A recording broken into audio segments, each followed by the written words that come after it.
1 Coríntios capítulo 10, versículo 13.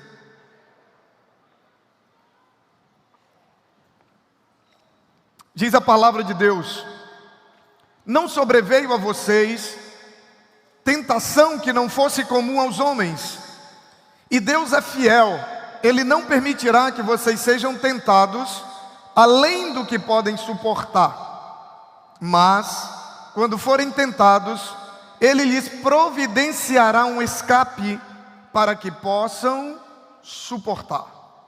Amém? Queridos, a grande verdade é que a palavra nos ensina que todos nós passaremos por momentos difíceis, por momentos de dor, por momentos de lutas, que tornarão os nossos dias mais difíceis. Nós não temos como controlar a ocorrência ou não dos dias difíceis, mas nós temos como controlar a nossa atitude diante dos dias de sofrimento e de dor. A vida, ela é 10% o que acontece com você. Os outros 90% é como você reage diante do que acontece. E eu quero compartilhar com você hoje alguns segredos de como cristãos, como que nós podemos reagir, o que podemos fazer em tempos de sofrimento, em tempos de luta, em tempos de dor. 1 Pedro capítulo 4, versículo 16, ele diz assim: contudo, se sofre como cristão, não se envergonhe, mas glorifique a Deus por meio desse nome. Queridos, sofrer quando se é um cristão não é uma vergonha, é um privilégio, é um motivo de louvar a Deus, e isso vai contra o que a religião e o que a religiosidade prega, mas vai totalmente a favor ao que o verdadeiro evangelho ensina. Sofrer, um cristão enfrentar momentos de luta, momentos de dor, momentos difíceis, não é motivo de vergonha, mas é um privilégio. Mas tem um porquê que a Bíblia diz que nós devemos louvar, que nós devemos considerar um privilégio e não uma vergonha. Tem um porquê para isso. E é um privilégio sofrer por amor a Cristo. É um privilégio passar, preste bem atenção, não é você viver uma vida de sofrimento, mas é um privilégio você passar por momentos difíceis durante a sua caminhada cristã. Porque a Bíblia diz que nós nunca seremos provados, nós nunca seremos tentados além das nossas forças.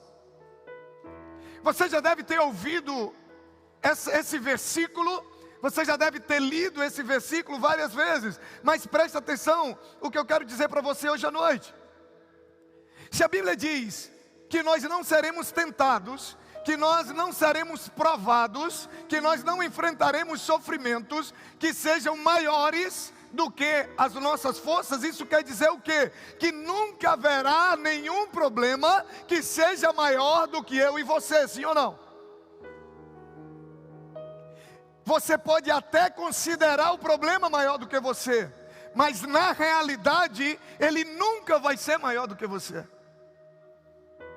O problema é que às vezes nós o dimensionamos de maneira diferente do que ele é.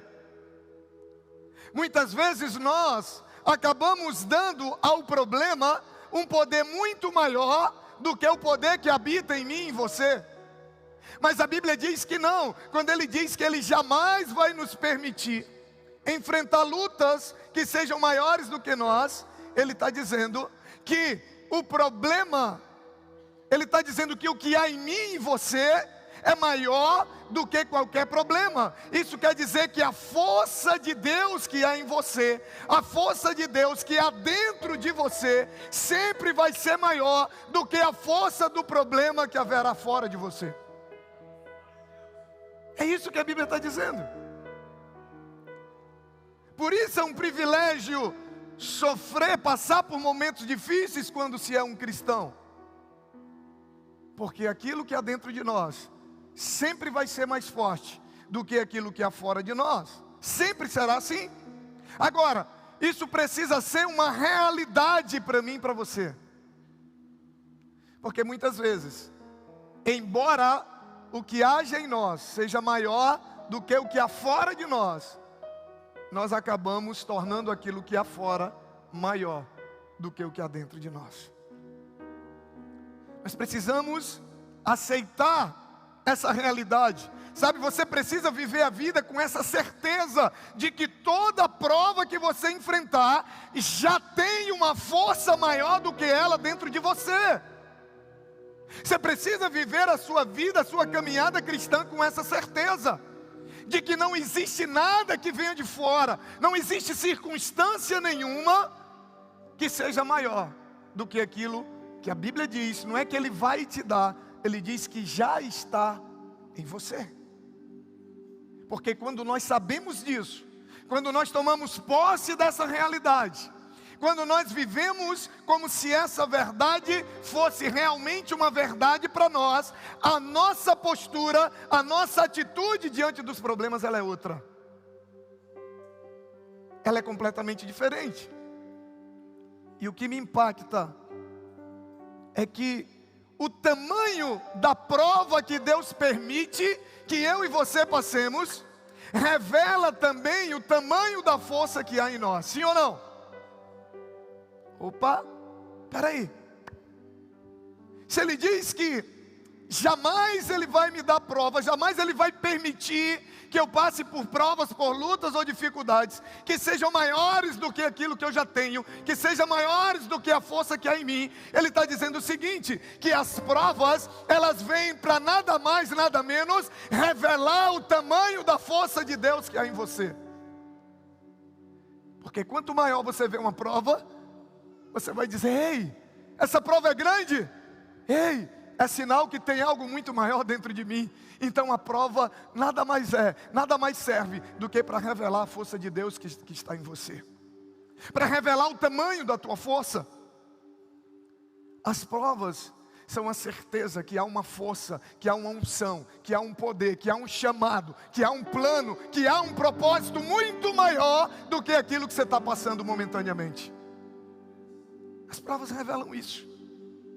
Esse texto nos dá a certeza. E o final vai revelar tudo isso. O final revelará o quão forte você é. Os outros, você mesmo e os outros vão olhar para você e vão dizer assim, caramba, você é forte, hein? Como é que você venceu isso?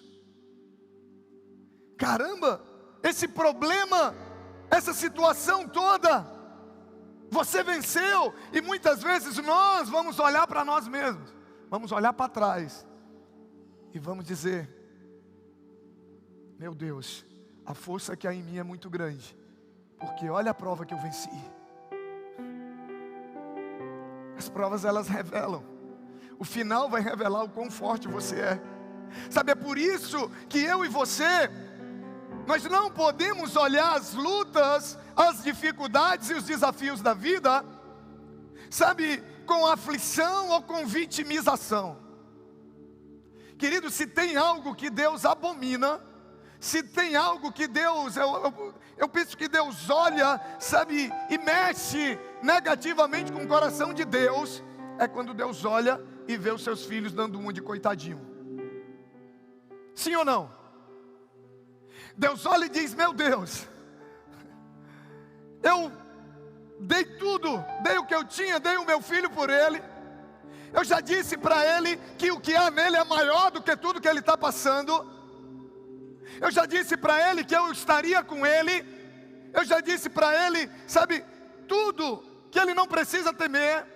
Aí ele olha, sabendo quem é o Deus que você serve, sabendo o poder que há em Deus. Muitas vezes depois da gente ter experimentado milagres anteriores, Deus olha e vê você dizendo, não consigo, não tem jeito, eu não sirvo para nada. A vitimização tem paralisado pessoas que têm uma força muito maior do que qualquer circunstância dentro de si. Às vezes eu digo que tem gente que fica igual um elefante no circo. Vocês já viram um elefante de circo? O elefante é forte, sim ou não? Sim ou não, queridos? Aí se você observar, o elefante ele fica amarrado lá no canto, numa cordinha da grossura do meu dedo. Se o elefante quisesse sair, arrastar, derrubar aquela lona tudo, ele fazia, sim ou não?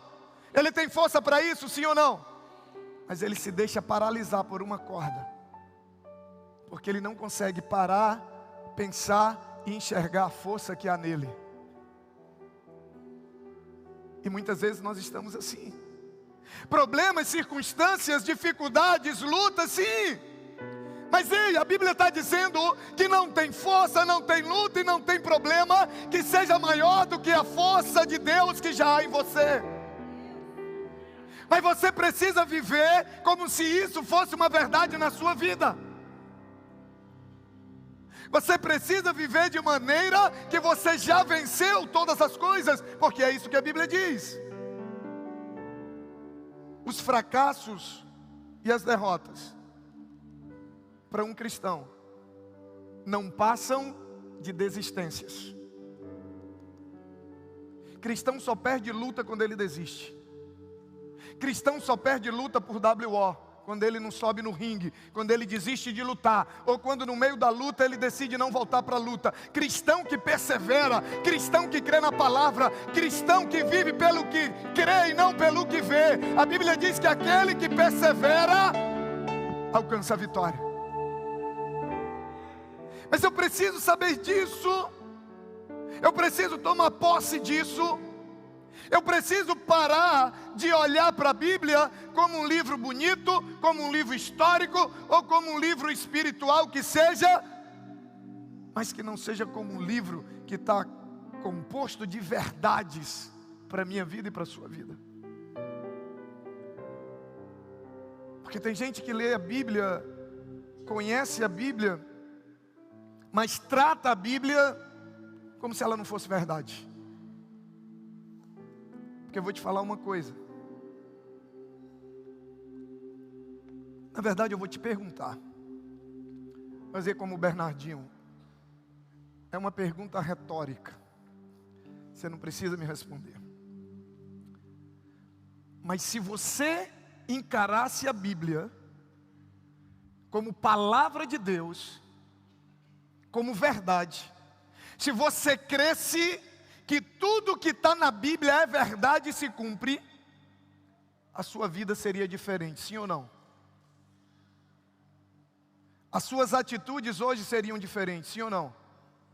Você valorizaria coisas que você não valoriza hoje, sim ou não? Você deixaria de dar tanto valor para coisas que você dá valor hoje, sim ou não? Você teria mais força e mais coragem para enfrentar os problemas, sim ou não? Sabe qual é o problema? É que a gente não crê no que está escrito, embora a gente diga que creia. Porque quando eu creio, eu obedeço. E quando eu obedeço, eu vejo o resultado. É simples a matemática. Crer é igual a obedecer. O grego, ele não é igual ao português. Por exemplo, quando você diz assim, esse menino não me ouve, você está querendo dizer que ele não lhe ouve literalmente, ou você está querendo dizer que ele não lhe obedece? Quando um pai e uma mãe dizem assim, esse menino não me ouve, ele está querendo dizer que o filho é surdo, sim ou não? Não, ele está querendo dizer que ele não obedece, embora ele ouça.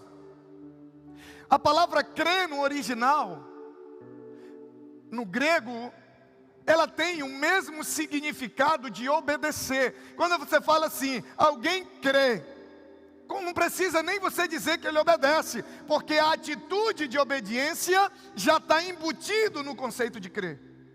Mas para nós, no português, não. Para nós, no português, crer é simplesmente acreditar. Muita gente acha que é possível crer sem obedecer, mas isso é impossível. Se você não obedece, é sinal que você não crê, querido. Porque todo aquele que crê verdadeiramente ele obedece.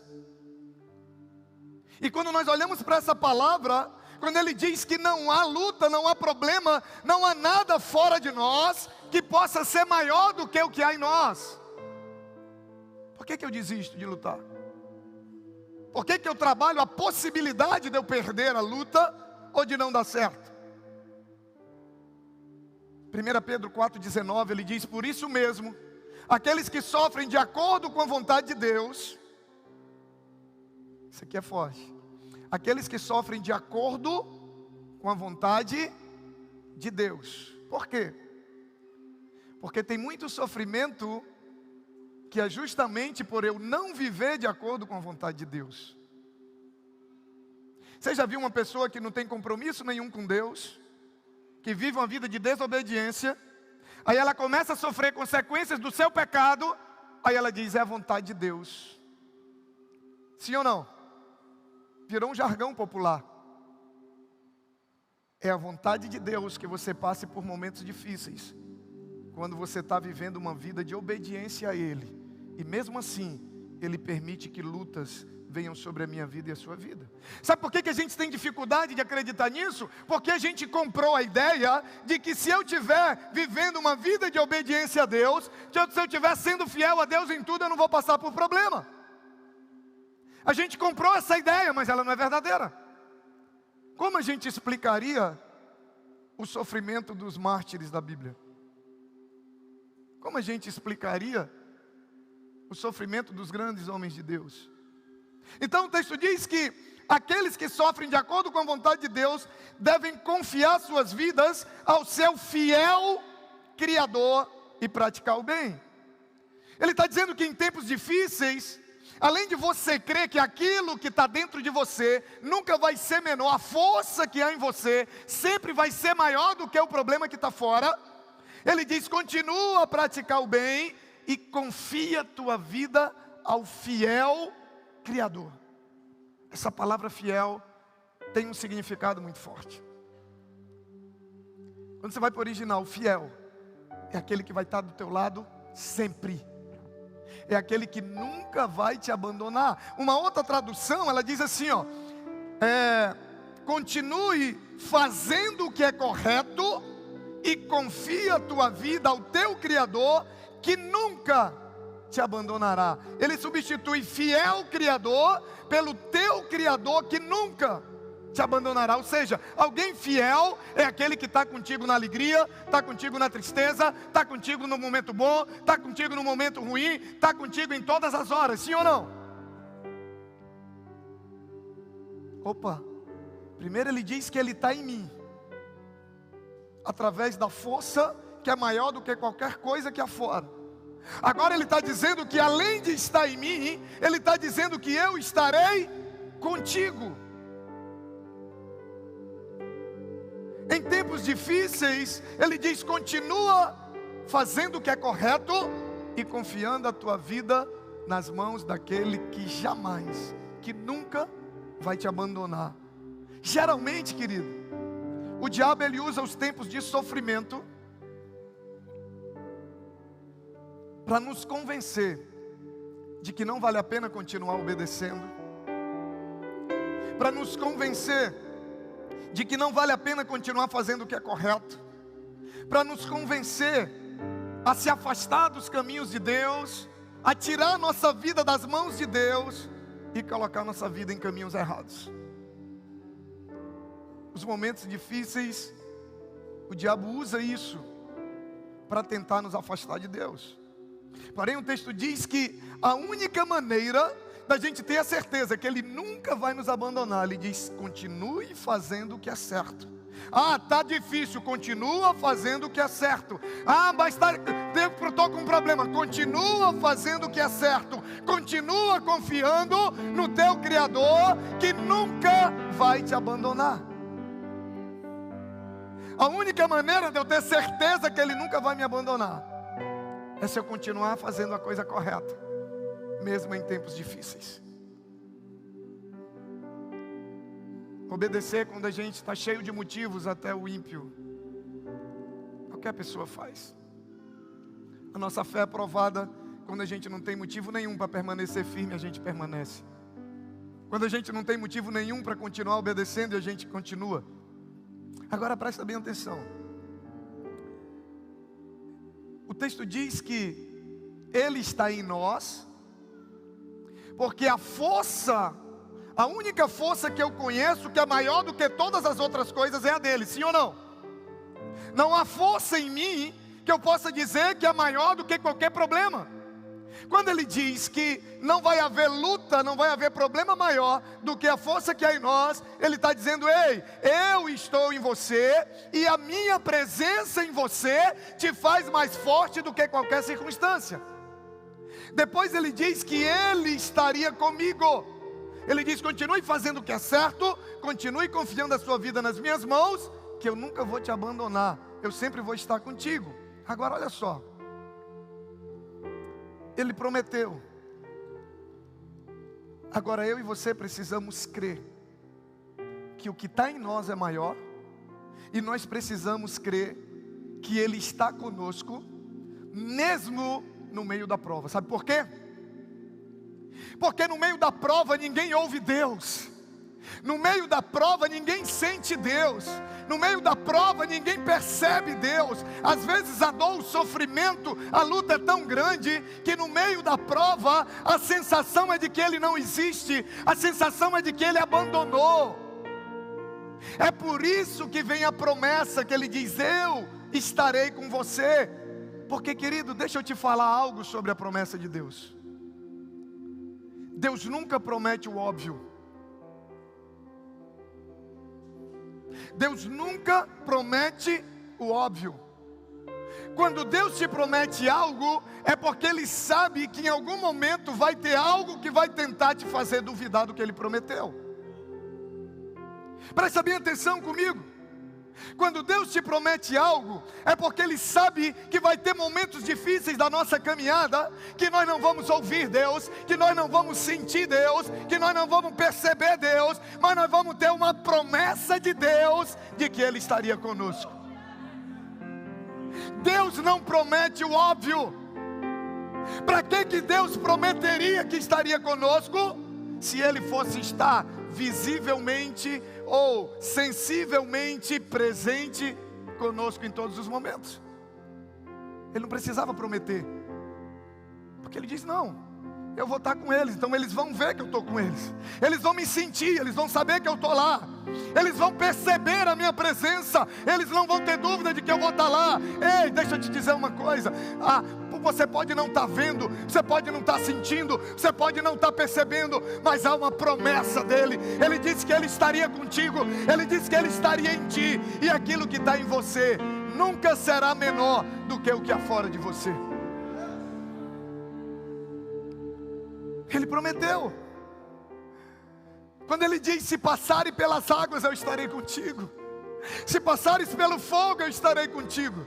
Se andares pelo vale da sombra da morte, eu estarei contigo. Sabe por que Ele promete isso? Porque Ele sabe que na hora que está passando pela prova, você não vai conseguir ouvi-lo, você não vai conseguir orar, você não vai conseguir ler a palavra, você não vai conseguir nada, mas você vai lembrar da promessa que Ele fez. Foi para esses momentos que Ele destinou a promessa. Para esses momentos difíceis que Ele destinou a promessa. Você pode não ver, não sentir, não perceber. Você pode muitas vezes nem entender o que está acontecendo, mas Ele diz: eu estarei com você. A minha força que está em você nunca será menor do que qualquer problema que estiver fora de você. Sabe, eu estarei com você. Apenas permaneça fazendo o que é correto, permaneça confiando sua vida nas minhas mãos, e você vai ver o sobrenatural, o extraordinário se manifestar sobre a sua vida.